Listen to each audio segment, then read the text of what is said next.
제가 지난번에도 말씀드린 채권 같은 거, 글쎄요, 나는 모르겠는데, 개인 투자가들이 그렇지 않다고 해서 채권 ETF 같은 거 지금 사놓으셨으면 4%, 4.3% 막 이런 데서 샀거든요. 그리고 최근에는 3.7에서 3.8, 3.9까지 가고 4%는 보너스다라고 하면서 샀고, 근데 그게 수익률이 꽤 되거든요. 25%, 많은 건 40% 막 이렇거든요.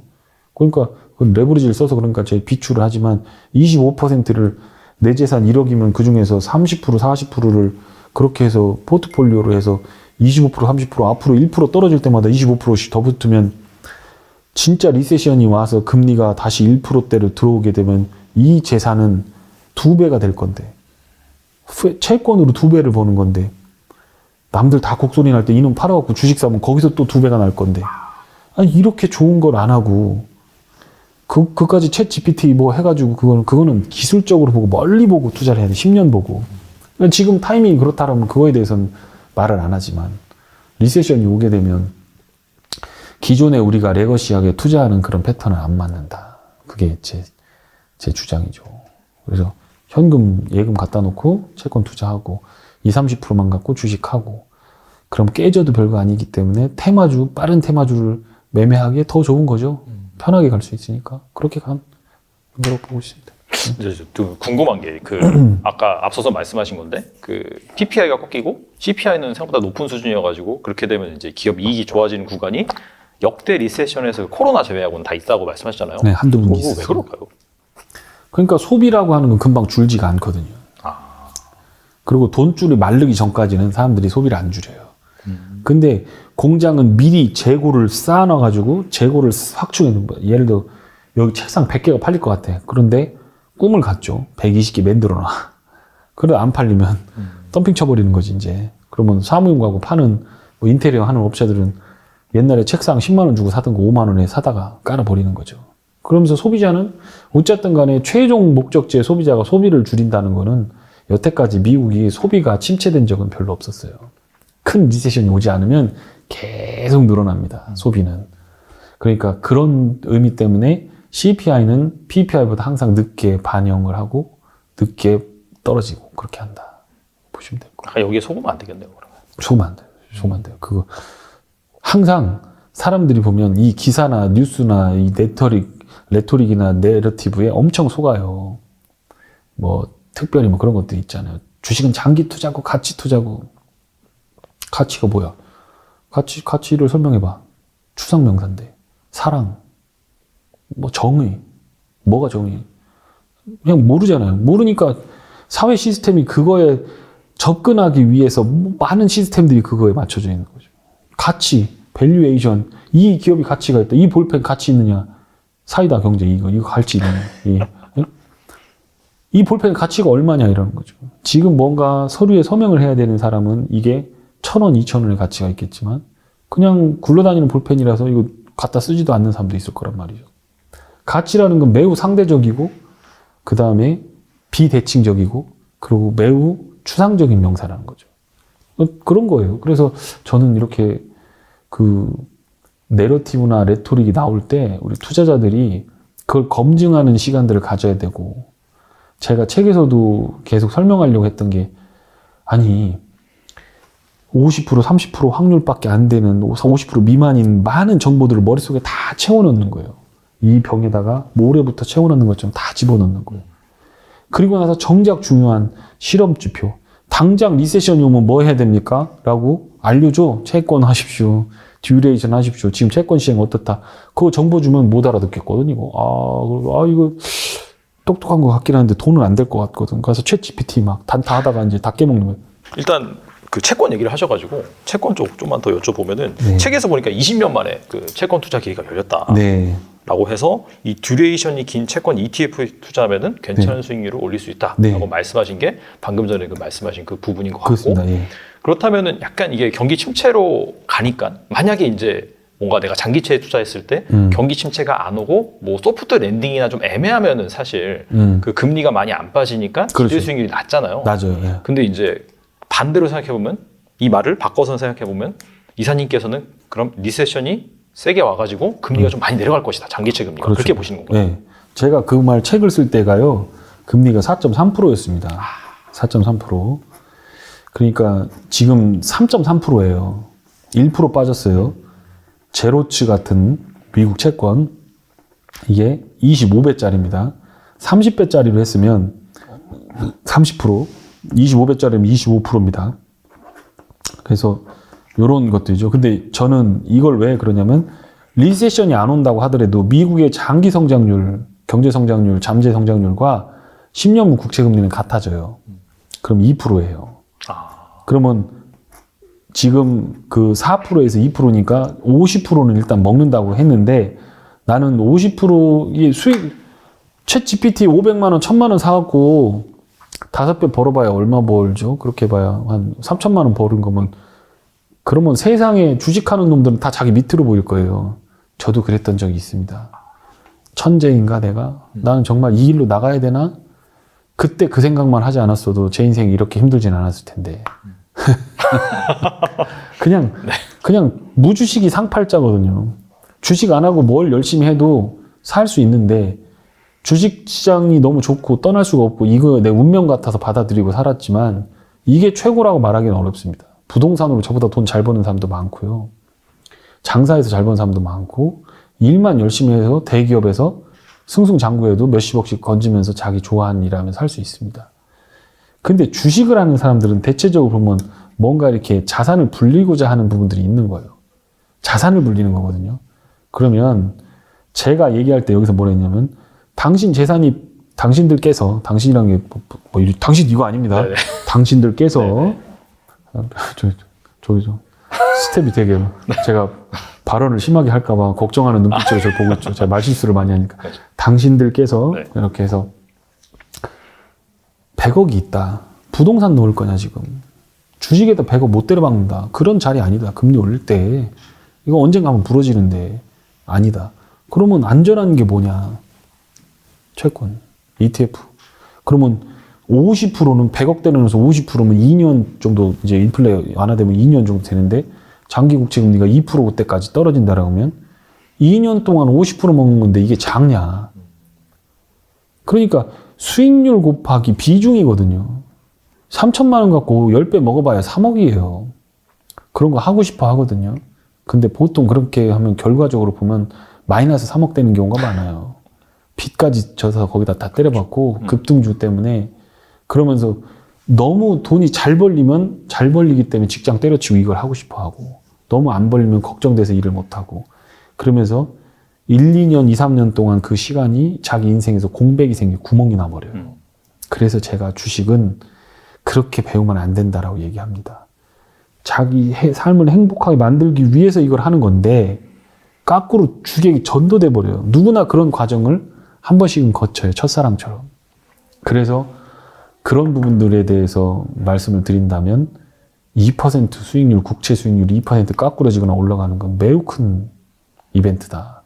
그래서 포지션이 맞는 아파트 팔아서 어떻게 할까요? 라고 하는 분들한테 제가 추천하는 부분들이고 저희가 이제 조금만 말씀드리면 2019년까지 많이 돈을 벌고 14,700부터 인버스를 찍어서 1,700을 가니까 마이너스 46% 나오더라고요. 그래서 그래도 주식은 이쪽에서 번 돈의 일부를 넣었기 때문에 이게 마이너스 났지만 주식은 계속 벌어졌거든요. 그리고 2020년 때 그때 엄청나게 돈을 벌었어요. 왜냐하면 지금 지역은행, 지역 그 뱅크들 무너지는 것처럼 그때는 SRTY라고 해서 셰일가스 업체들하고 그거에 돈을 지원하는 은행들이 무너질 것 같아서 러시엘 2000 그 숏을 쳤어요. SRTY. 그게 400% 정도 수익 났습니다. 팬데믹 때 확 떨어질 때. ETF입니다. ETF. 펀드로 그렇게 난 거예요. 그리고 나서 은값이 너무 싸기 때문에 AGQ를 잡아갖고 또 그걸 400%를 냈습니다. 돈을 많이 벌었잖아요. 그러고 나서 9,700에서 한 번 찍었다. 아닌 것 같아. 14,700에서 한 번 찍었어. 아닌 것 같아요. 17,000 되니까 저 자신도 이건 무지하게 비싼데 확신이 없는 거예요. 컨빅션이. 근데 거기다가 저도 아파트를 처분하고 때려박고 영끌 해다가 저는 인버스를 찍었습니다. 그래서 11,000선 깨질 때 다 처분하고 다시는 인버스 넣지 마라. 3배짜리는. 그리고 다시 13,500 왔을 때 인버스 다시 찍고 그땐 2배짜리 찍었죠. 왜냐면 역금융 장세에서는 급격하게 나르지만 역실적 장세에서는 횡보 내지는 하락 속도가 작기 때문에 레버리지 상품은 쥐약입니다. 그때. 그래서 위든 아래든 레버리지는 죽으니까 2배짜리 혹은 1배짜리로 만들어라라고 해서 그렇게 투자를 한 겁니다. 그리고 나서 그 돈을 투자해야 되는데 금리가 이렇게 올라버린 거예요. 그럼 주식도 못 들어가고 부동산도 못 들어가. 부동산 부러지잖아요. 그렇죠. 그때 자기는 부동산 하겠다라고 하면서 시애틀 그다음에 강남에 집을 사신 분들이 있어요. 도곡동 이런 데에다가 집을 사셨어요. 그때 당시 뭐 30억, 40억일 때 그냥 들어간 거예요. 그거 지금 10억씩 빠졌어요. 10억씩 빠졌어요. 예. 물론 자기는 안 파니까 나는 괜찮다라고 하죠. 근데 10억 미친 거예요. 근데 그때 그거를 전세로 살면서 채권에 집어넣었다고 생각해 보세요. 그래서 그 컨셉으로 제가 채권을 투자를 하라고 한 거예요. 개인 투자가들이 3천만 원 갖고 채권 넣어봐야 얼마 벌겠어요. 그렇지만 그런 분들도 그 채권 시장을 잘 이해하면 주식의 타이밍을 정확하게 볼 수가 있다. 그래서 그렇게 말씀을 드린 겁니다. 그래서 지금 말씀하신 걸로 보면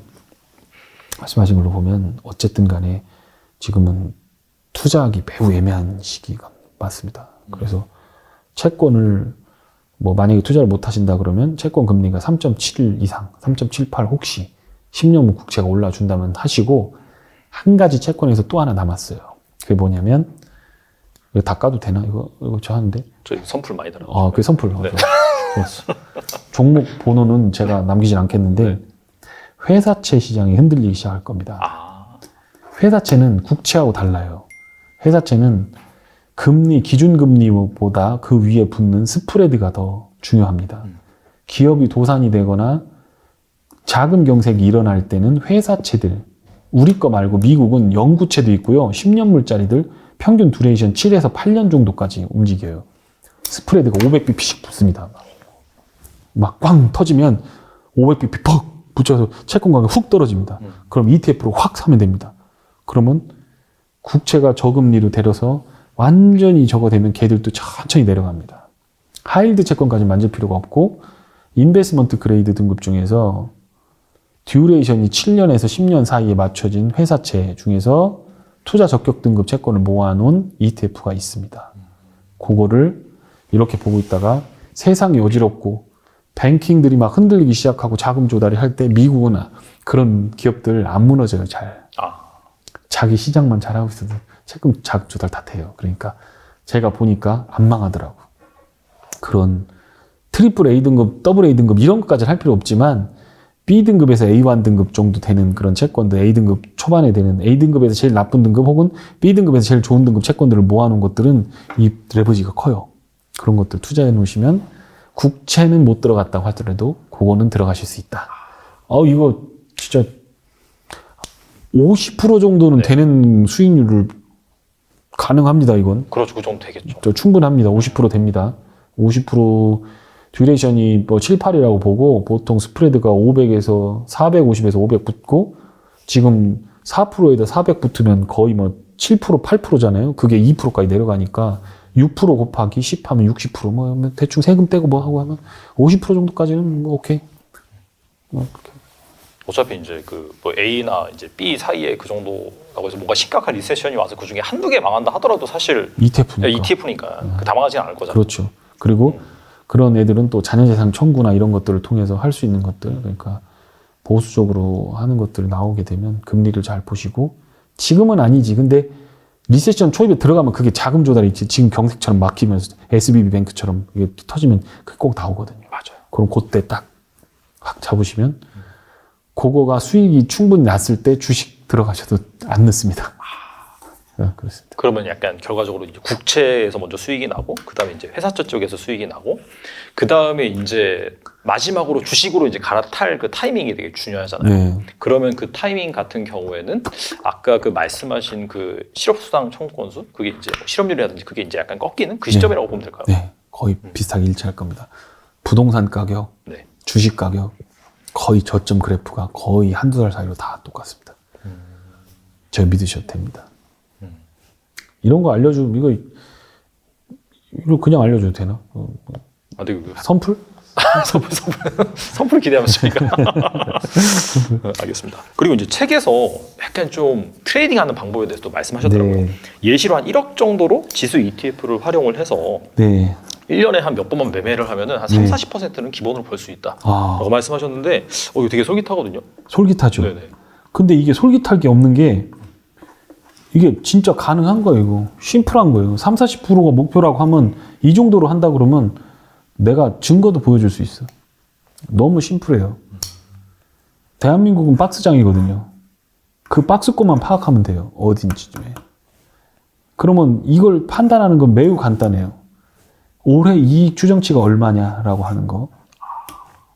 그러니까 그러면 지수는 그 안에서 움직여요. 10년 동안 박스 피었어요. 이게 바뀔 가능성은 제로예요.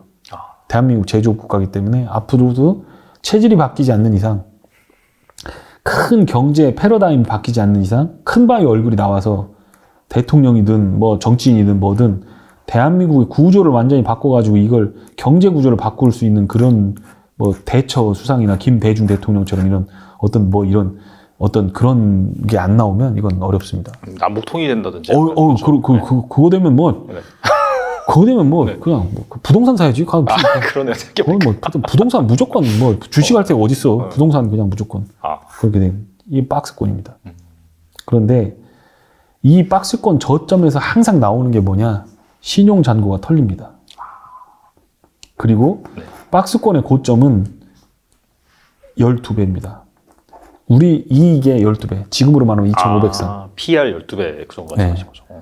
미래 이익 추정치 12배에서 고점을 잡습니다. 그러면 우리로 말하면 코스피 지금으로 말하면 2,500선이 12배입니다. 못 넘어가잖아요. 1년째 못 넘어가요. 1년 반째 못 넘어가요. 근데 계속 바닥에서 신용 털리고 반등할 때마다 뭐 시장 돌렸네, 뭐가 됐네. 그러면서 계속 주도주라고 보기에는 주력 종목들, 코스피 200 종목들은 다 신저가. 주식을 잘 하려면 딱 이걸 보세요. 신고가에서 신저가를 빼보세요. 그것부터 하세요. 그거 지표도 있어요. 기술적 지표로. 다 나와요. 뉴 하이, 신고가에서 신저가를 빼는데 신저가 종목수가 늘어난다. 그럼 주식 할 때 아니에요. 지수 윗방향으로 튄다. 그럼 거기서 인버스 찍고 밑으로 내려오게. 기술적으로 그렇다는 거예요. 2,500 되면 인버스 찍는 거지. 살금살금. 인버스가 싫으면 기다리는 거야. 그러다가 신용 틀렸다는 뉴스가 나올 때 그 밑에다가 윗방향으로 ETF만 사보십시오. 보시면 떨어질 때는 코스피는 15% 정도가 떨어졌습니다. 그러니까 10% 떨어질 때까지는 버텨. 그러다가 거기서 5% 더 떨어지면 그 5% 때문에 신용 잔고가 화다닥 털려버려요. 그럼 거기서 사면 또 올라가요. 15% 올라가요. 계속 이래 왔어요. 코스닥은 20%까지 빠져요. 고점 대비 20%. 그럼 신용이 털려요. 코스닥은 15% 되면 털려요. 아직도 코스닥은 작년 5월보다 800선, 850선을 아직도 못 올라갔어요. 코스닥이. 많이 올라갔지만. 그러니까 많이 빠졌다가 이렇게 올라온 거지. 그게 무슨 코스닥이 뭐 그한 게 주식 얘기하는 거 아닙니다. ETF로 지수로만 하는 거예요. 2,500선 되면 닫아줘. 팔아. 그냥 인버스 닫아줘. 쭉 내려와. 10% 먹어. 그렇게 해보니까 제가 해보니까 1년에 서너 번씩은 그렇게 하더라고요. 분기당 한 번씩. 그걸로 그렇게 해나가면 너무 좋잖아요. 그냥 신경 안 쓰고 있다가 신문에서 이렇게 신용 반대면 그거를 금융투자협회 전자공시 시스템에 가면 신용 잔고하고 고객 예탁금까지 그 차트로 그려줍니다. 고객 예탁금 대비해서 30 몇 프로가 넘어가면 신용잔고 넘어가면 그때부터 신용이 털리기 시작하고요. 30% 언더로 들어가면 바닥 잡습니다. 하여튼 그런 게 있어요. 제가 정확히 숫자는 지금 그래프로 그려놓은 게 기억이 안 나는데 그런 거 참고해서 그냥 타닥타닥 하시면 지수니까 별로 틀릴 게 없어요. 그렇죠. 사실. 그렇게 하고 신용으로 반대매매 나갔을 때 잡아서 손해볼 가능성은 제로입니다. 거의 없어요. 뭐 하나가 뭐가 있냐. IMF 사태가 온다든가 나라가 망한다든가 전쟁이 터진다든가 아니면 미국이 거꾸로진다든가 그러면 이렇게 터졌는데 거기서 더 빠져버리죠. 그러면 그런 거는 100년마다 한 번씩 오잖아요. 맞아요. 그러니까 100년마다 한 번씩 터지는 거면 그냥 운이 없다고 생각하고 어디서 영끌에다가 바닥에서 더 사면 되는 거예요. 그게 아니면 나머지는 이렇게 박스권에서 그걸 해먹을 수 있다. 지수만 갖고도 ETF만 갖고도 충분히 가능하다. 제가 해본 거니까 해보셔도 됩니다. 저도 제 기억을 더듬어 보니까 분기 한 번씩 그렇게 위에서 한 10% 이상 빠지는 상황 항상 발생하는 것 같아요. 네, 맞습니다. 맞아요. 거기서 10%씩만 먹어도 뭐 1년에 뭐 3번에서 4번 정도 되니까 뭐 단순하게 계산해도 30-40%가 나오겠네요. 그럼. 근데 복리잖아요. 1.1에 1.1이니까 거의 50% 가까이 나와요. 그거 잘하는 분들은 자기 연봉의 서너 배를 이걸 벌어요. 그리고 매년 그 돈은 꺼내서 부동산 사고 매년 꺼내서 금 사고 그래요. 이거 터져도 된다고 생각하면요. 아주 남들 곡소리 날 때 신나게 받습니다. 그게 뭐냐면 심리거든요. 심리가 후달리면 심리가 밀려버리면 그러면 죽어요. 그러니까 남들이 이렇게 던질 때 거기서 받아낼 수 있는 용기가 있으려면 내가 여유로워야 돼요. 그래야 돼요. 좋은 전략입니다, 이거. 이게 그만큼 의연하게 잘 기다리는 게 중요할 것 같아요. 그렇죠. 조바심 내는 것보다. 네, 그렇습니다. 그리고 책에서 10년 단위로 주도주가 바뀐다고 이제 말씀하셨어요. 네. 그래서 이번 사이클 다음에 그 주도주가 될 만한 주식을 어떻게 고를 수 있을까요? 10년 단위로 주도주가 되는 거는 사회 패러다임을 읽어야 되니까 지금 뭐 코인이나 이런 것들 뭐 그런 것들이 있을 거고 그 챗 GPT 같은 거는 10년 사이클에 10년이 아니라 20년을 바꿀 수 있는 비즈니스가 모든 영역이 그걸로 바뀔 거니까 로봇 같은 거 그다음에 인구 구조가 바뀌니까 바이오 같은 거 그리고 그 이면에 있는 면역 항암제나 생명 연장을 위해서 그동안 할 수 없었던 기술 발전이 이루어질 이런 섹터들이 나와야 되는 거죠. 그러면 우리가 팡만 TM이라고 하는 거가 긴 유동성을 준다는 건 뭐냐면 물을 흥건히 준다는 얘기거든요. 그럼 어디서 어떤 싹이 자라는지는 그때 봐야 됩니다. 다 씨는 뿌려지고 그러면 그렇게 봤을 때 지금 어쨌든 안정적으로 볼 수 있는 건 배터리나 전기차 관련된 부분은 앞으로 50% 이상 점유율을 간다라고 하면 성장은 뻔히 보이는 거니까 어쨌든 큰 자금들은 리세션이 끝나고 나면 자동차 쪽으로 많이 몰릴 가능성이 있죠. 시프트 패러다임이 나오니까. 지금 배터리가 그래서 가는 거잖아요. 근데 이제 그 과정에서 이런 조금 사이클이 있으니까 그걸 좀 우려하는 거고 너무 비쌌으니까 그걸 우려하는 거지. 성장 추세는 그리고 배터리가 40이라고 하면 25나 30 정도 되는 게 전장 부품들도 있잖아요. 예전에는 제너레이터가 돌아가니까 에어컨도 팡팡 쓰고 TV도 막 화면 조도 조절 안 하고 그냥 막 쓰고 했는데 배터리는 한계가 있으니 그렇게 못 하잖아요. 그러니까 그런 것들 기술로 커버할 수밖에 없으니까 그런 기술 가진 기업들, 전장 부품 업체들. LG전자 잘 보셔야죠. LG그룹이 앞으로 좋을 가능성 되게 높아요. 그동안 10년은 SK의 해였고 앞으로 10년은 한화그룹하고 LG그룹을 잘 봐야 돼요. 하나는 약간 신재생 쪽 보시는 건가요? 신재생은 그건 돈 안 되고 그거는 캐시플로우고 신재생 우리가 할 수 있는 게 뭐 있어요? 태양광하고 풍력인데 풍력은 뭐 됐고 신재생은 우주와 방위산업 우주하고 방위산업하고 로봇이죠. 왜냐하면 지킬 사람들이 없잖아요. 인구가 줄어드는데 애들 숫자가 25만 명 줄었는데 25만 명인데 우리 때는 80만 명이었는데 그중에 반 40만 명 그중에서 군대 가갖고 이거 총 들고 지켜야 되는데 그러니까 다 로봇으로 대체하겠죠. 그리고 전쟁도 이제 보병 부대가 아니라 보병은 아주 금싸라기처럼 보호해가지고 하면서 다 장비빨로 이제 전쟁하는 시대가 오는 거죠.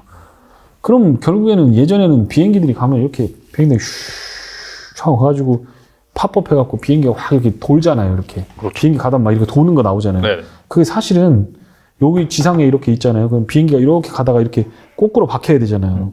왜냐면 예전 폭탄은 이렇게 가다가 이렇게 퉁 하고 떨어뜨리는 폭탄이란 말이에요.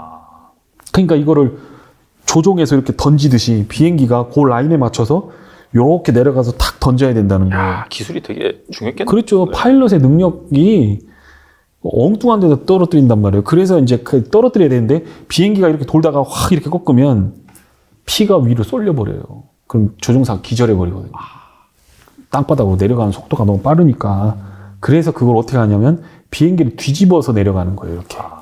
그럼 발이 거꾸로 뒤집히잖아요. 이렇게 뒤집이니까 발이 거꾸로 위에 있잖아요. 네. 이렇게 뒤집으니까. 그러니까 피가 쏠려갖고 기절하는 걸 방지하는 거죠. 그건 몰랐네요, 진짜. 그래서 도는 거예요. 비행기가 그래서 오는 거예요. 그게 뭐 멋있으라고 막 한번 돌아보면 무슨 서커스 하려고 한 게 아니고 다 기술적으로 필요한 거예요. 산 타고 뒤로 들어가다가 산 뒤에 있는 적을 해야 돼. 그러면 이게 이렇게 됐다 이렇게 가면 안 되잖아요.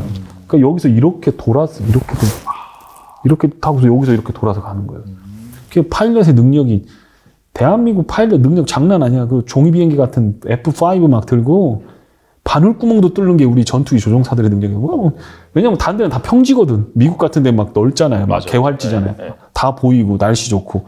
우리는 구름 끼고 막 연막탄처럼 막 안개 피어오르고 막 산 타고 막 계곡으로 가갖고 막 이거 막 던지는데, 다른 데는 다 유도미사일 쏘는데 우리는 폭탄 갖다 던져야 되니까 막 이거 잘못하면 안 되거든. 그렇다고 막 장비가 좋거나 막 압력 장치 뭐 이런 거 그거 없어. 그 완전히 그 1970년대 쓰던 거 갖고 와서 조종사들이 막 그거 하고 나면 얼굴에 핏줄이 다 터지고 말이야.